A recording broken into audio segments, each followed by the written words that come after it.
Uy, lobat.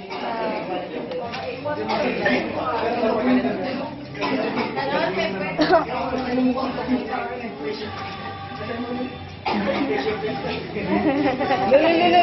Pakilo!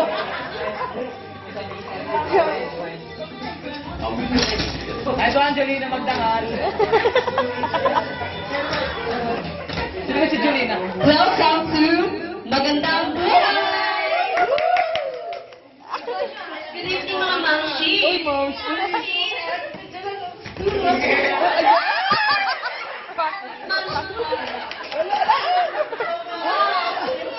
Mga Mamshi, how are you? Ayun po, Mamshi. You look beautiful today! Ano ka? Thank you. Thank you, Julina. Mamshi, in this past few days, we are experiencing a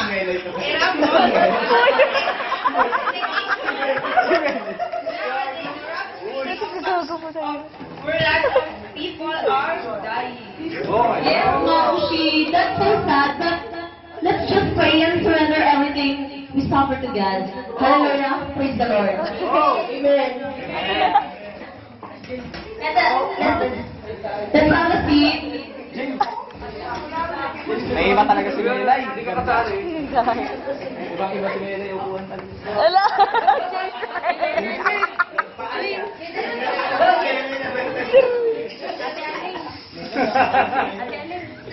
Iba ka talaga, James Red. Wala. And today, we will able to have a chance and to interview one by one these two people who really break the noise of social media nowadays. Wow!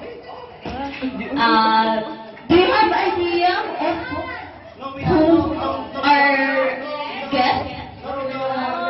Mamshi. So let us welcome. He is one of the Kapamilya heartthrob. One of the Enzyman love team. Please let us welcome James Bata.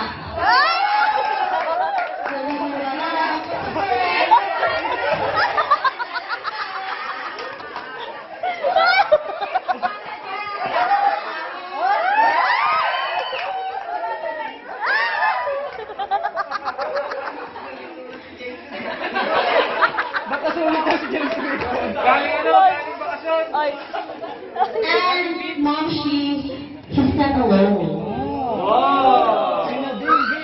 Let us welcome one of the hottest, Uy! Uy! famous Kapamilya actress, Miss Nadine. Nadine.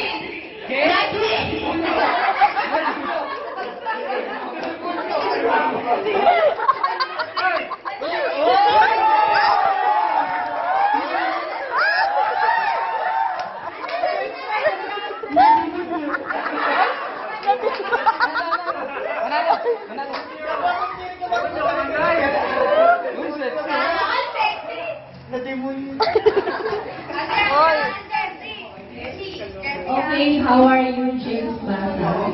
Boss Jesse, Actually, I'm not feeling well today because lovely corona pa.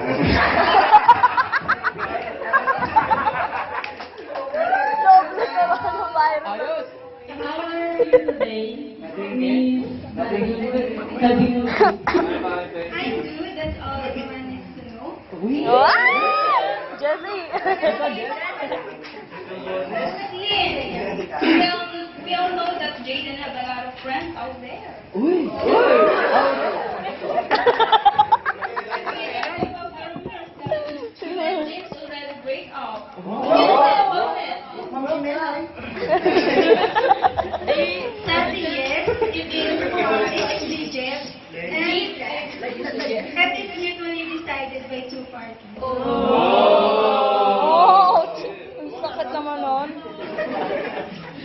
What can you say about the woman who involved in said breakup? this is the reason behind of it. Why? Agoy. Girl, Gwapo ni so you think girls, good luck in stealing someone's property. That's all it I wanna tell you that karma speech.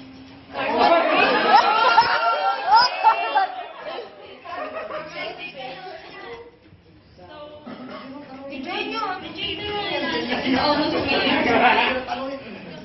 Did you already plan the anniversary with James before the breakup happened?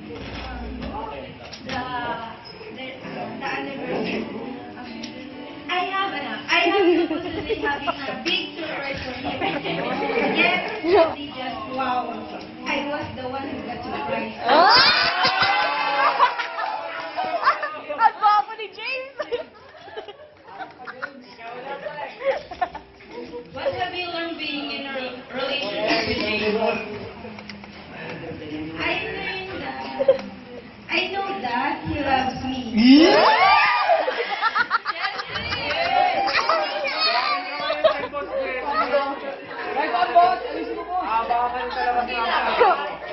I know that he loves me. Being left with him taught me about self-love and self-respect. Belonging someone, you should give your all because if Kalma ka lang, kalma ka lang. will leave you will nothing have left to yourself. Any message for you?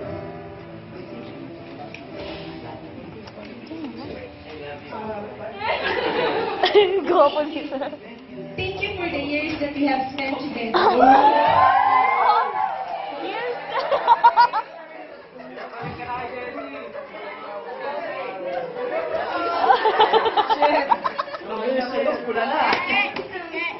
I may be hurt and pain. I will teach me how to become a stronger in the future. I didn't start loving you. It's just that maybe loving you too much was my mistake. Oh. Too much love can kill you. Okay. For you naman, Mr. James, Yeah. chance that you'll be together again. What? No. Oh.